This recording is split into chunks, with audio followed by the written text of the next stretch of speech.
Before giving the floor to Bob, I will just mention his MOT. This happened when Bob was a young man, just 61, and he found himself in the emergency room with a burst appendix, totally dependent on strangers. Now, Bob, I'll give you the floor. Your speech title is Payback. Applause for Bob!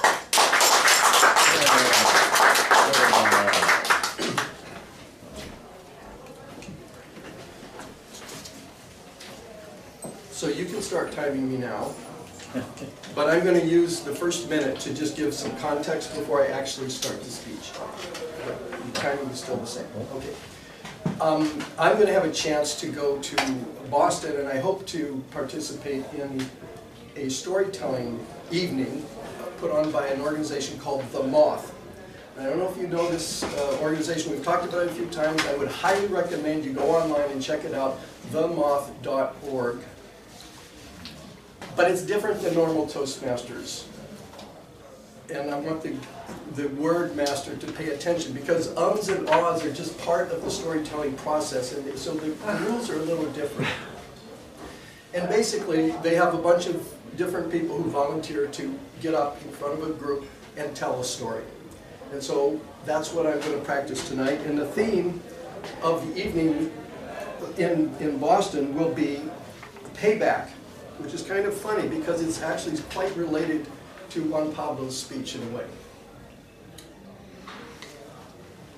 So I may not be a genius, but I know where they hang out, at the Genius Bar. I don't know if you know, Apple computer stores have a counter at the back called the Genius Bar, where all of the computer nerds are there to provide technical support. And I was passing by the Apple store in Paris, where I live, and I came in with my MacBook, which had a problem. It wasn't a backup problem, it was a different problem. And I went to the back where there's the scheduler. It was a young, skinny guy with a skinny tie and a Bluetooth headset.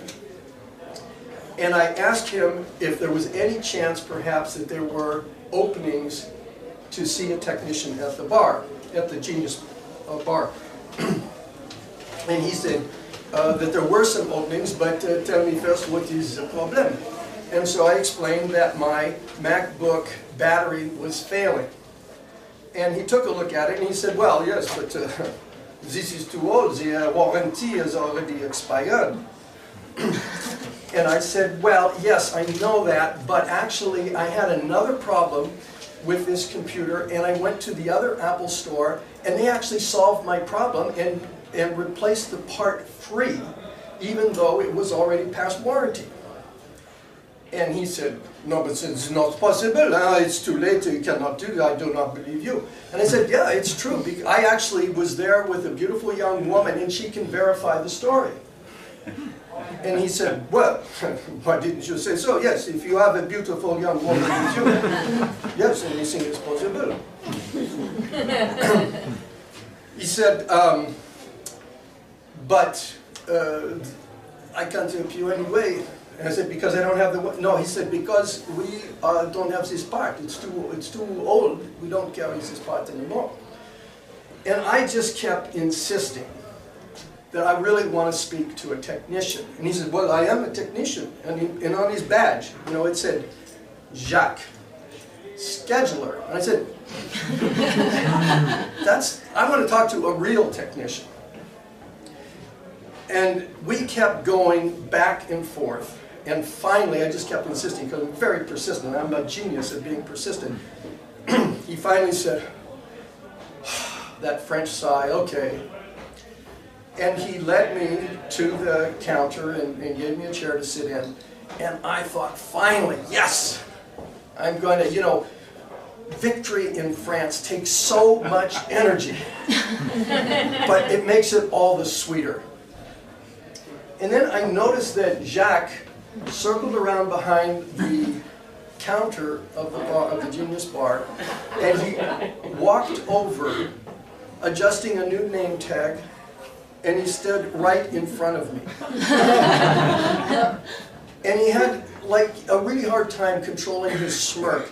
And he put his hands out on the counter and he said, "Bonjour, monsieur, how may I be of help to you?"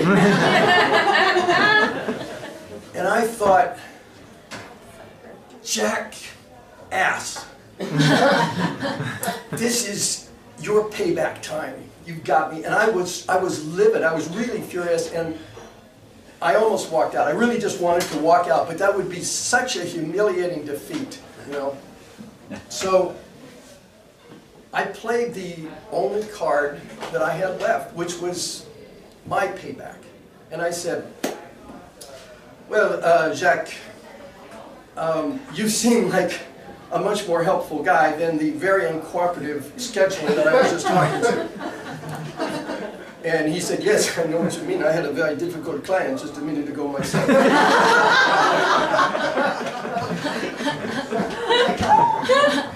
And the funny thing was, we played this entire scenario out again, as if we had never talked to each other before.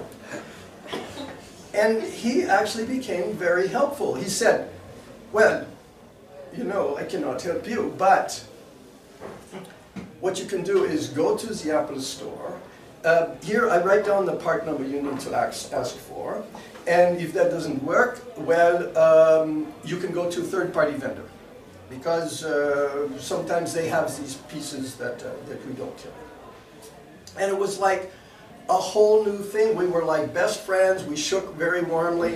And as I was walking off, he says, "And be sure when you go to bring the beautiful young woman with you."